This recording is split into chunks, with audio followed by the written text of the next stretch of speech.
Hey, here are 5 stupid things I've noticed since last time. Pat Robertson blames atheism for Sikh temple massacre. So last Sunday there was another mass shooting, this one at a Sikh temple in Wisconsin. 6 were killed, 4 were wounded, and the gunman, 40-year-old Wade Michael Page, killed himself after a shootout with the police. And Pat Robertson, trying to make sense of this senseless tragedy, had this to say. What is it? Is it satanic? Is it some spiritual thing that people who are atheists, they hate God, they hate the expression of God, and they are angry with the world, angry with themselves, angry with society, and they take it out on innocent people who are worshiping God? He just doesn't look like an atheist to me, Pat. I mean, he's got the Stormfront t-shirt on there and standing in front of the Stormfront flag. I mean, look, investigators are still trying to piece together exactly what his motives were. But if I had to hazard a guess at this point, I would say he's an Islamophobic skinhead who's too stupid to tell the difference between Muslims and Sikhs. Also, fuck Pat Robertson. U.S. Olympic uniforms aren't patriotic enough, apparently. American gymnast Gabby Douglas won 2 gold medals at the Olympics, one as a member of the gold medal winning women's gymnastics team, and one in the individual all-around competition. This makes Gabby Douglas the first American gymnast ever to win gold in both the team and individual all-around competitions in the same Olympics, and the first woman of color to win gold in the individual all-around competition. So, we should all be happy and incredibly proud of this latest barrier-shattering Olympic hero, right? Well, she's wearing pink, not stars and stripes. That's right, the day after Gabby's big day at the Olympics, conservative satellite radio host David Webb. David Webb? Isn't that Jason Bourne's real name?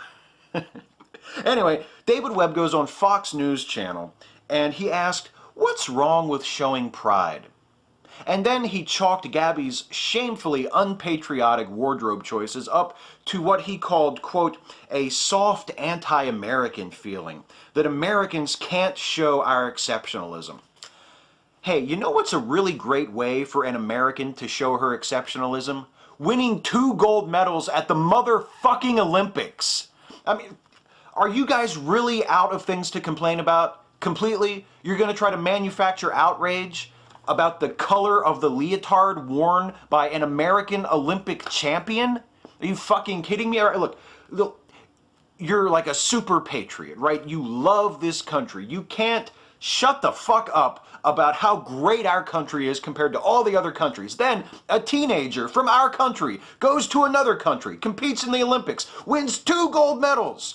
They have to play our national anthem twice because of what she did. And what's your reaction? Oh, gee, would it have killed her to wear red, white, and blue?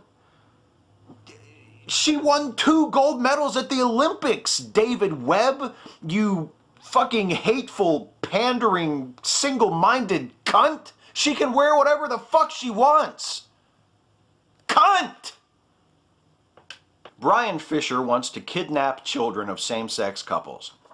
Bryan Fischer, homophobe-in-chief over at the American Family Association, recently defended a woman who fled to Nicaragua rather than comply with a court order requiring her to give her former same-sex partner visitation rights to their child.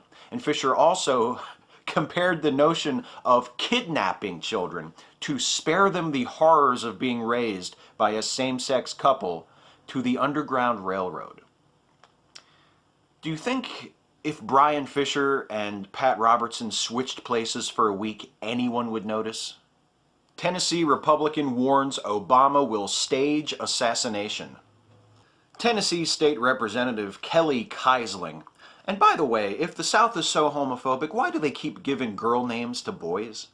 Anyway, Representative Keisling, a Republican, sent an email out to his constituents where he forwarded a blog article written by conservative blogger Joe Angione, where Angione claims that the Obama administration is plotting to stage an assassination attempt on Obama and blame it on white supremacists in the hopes of inciting the black and Hispanic populations in the U.S. to riot with the hopes of delaying or preventing the presidential election.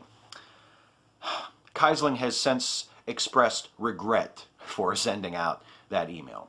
You think? Guys, get a hold of yourselves, okay? I know that this has been kind of a dull campaign so far, but for Christ's sake, Obama plotting to stage his own assassination to start a race war? He really is Lex Luthor with a suntan to you all, isn't he? Missouri's Right to Pray Amendment.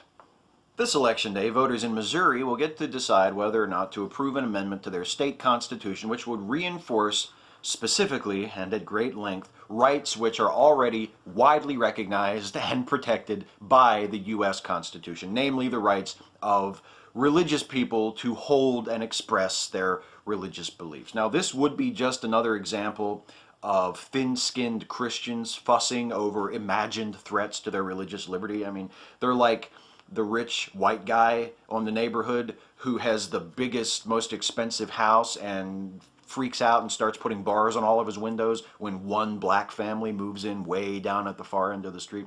But it would be like that except for this one line in the amendment, quote, that no student shall be compelled to perform or participate in academic assignments or educational presentations that violate his or her religious beliefs. So, take heart, students of Missouri. Should your parents approve this amendment on Election Day this November, you will have the state constitutionally guaranteed right to be willfully ignorant, provided, of course, that willful ignorance is pursued to the glory of the Lord. The hardest part is only picking 5. Catch you next time.